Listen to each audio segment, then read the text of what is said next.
මේ දිනවල කිරිපේද වැව පිළිබඳව මේ ප්‍රදේශ පවා ලෝකේ කතා බස් කරනවා. කිරිපේද වැව ගැන බොහෝ දෙනා නොයෙක් මතිමතාන්තර දරනවා. හැබැයි නිවැරදි වෙන්නට ඕන හරි දේ තමයි කිරිපේද වැවට බොහෝ ඉතිහාසයක් තියෙනවා.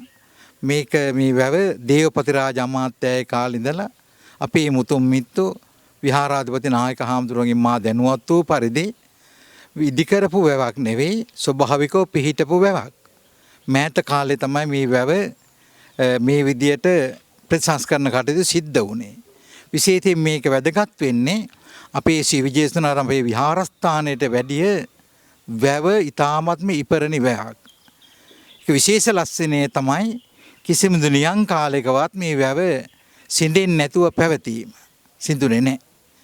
ඒ වගේම තමයි එදා කුඹුරු අස්වැද්දුවේ වැව් ජලය අරගෙන තාමත් ඒවා නඩත්තුණු වුණට ඒ වැල මාර්ග සකස් කරලා තියෙනවා. ඒ වගේම තමයි මේ වැව ගැන කතා කරනකොට බොහෝ දෙනා ඒ දරන මතිමතාන්තර අනුව මම නිවැරදි කියලා සඳහන් කරන්නේ කිරිපේද වැව කියලා හඳුන්වුවට එදා සුදු මහත්තයේ කාලේ කිරි බෙදා දුන්න ප්‍රදේශ කිරිපේද්ද නමින් හඳුන්වන අතර මේ වැව පන්සලට වැඩි ඉපරණි වැවක්.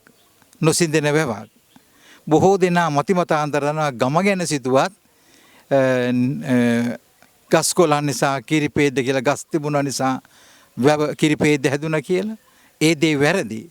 නිවැරදි දේ තමයි සුදු මහත්මයෙක් ඇවිල්ලා ගෙවල් හතර ජනතාවට කිරි බෙදු පෙදෙස කිරිපේද නිසා තමයි කිරිපේද්ද කියලා හඳුන්වන්නේ. ඉතින් වැව ගැන කතා කළොත් ඊ타ත්ම රමණීය පරිසරයක මේ වැව තියෙන්නේ. බොහෝ දෙනාට පානීය ජලයටද අවටලින් නොසිඳී පවතින්නේ මේ වැව නිසා.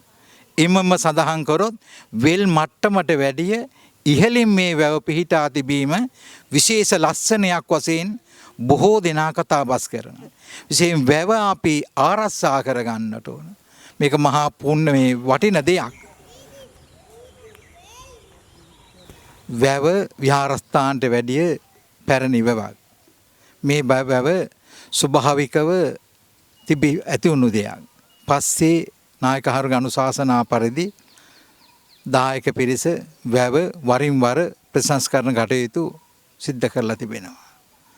ඉතින් විහාරස්ථානයේ කටයුතු සිද්ධ කරන අතරතුර නායක හාමුදුරන් වහන්සේ අපවත් වුණා.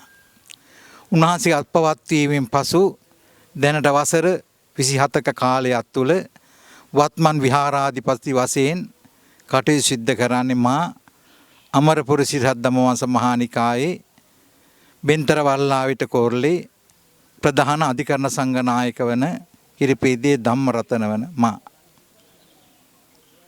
ඒ අනුව මේ වැව ඊ타ම පන්සල පිහිටලා තියෙන්නේ වැව් ඉස්මත්තේ. ඊ타මත්ම රමණීය පරිසරයක්. කිසියම්ම කාලයකවත් මේ වැව සිදුනේ නැහැ. මට මතකයි 82 වගේ පෑවිල්ල කාලෙවත් වැව සිදුන්නේ නැහැ. ප්‍රදේශයේ ජනතාවට බොහෝසේ උපකාර වුණා මේ වැවේ වතුර ටික පවා ගොවිතැන් කරන්න බීමට පවා ගත්තේ වැවේ වතුර පාවිච්චි කරේ. ඒ අනුව වැව නොසිඳෙන වැවක් ආදි කාලේ අපි වැවේ ඉතිහාසය අපි කියන්න දන්නේ නැහැ. පන්සලට වැඩිය වැව පැරණි කියන බවයි සිහිපත් කරන්නේ.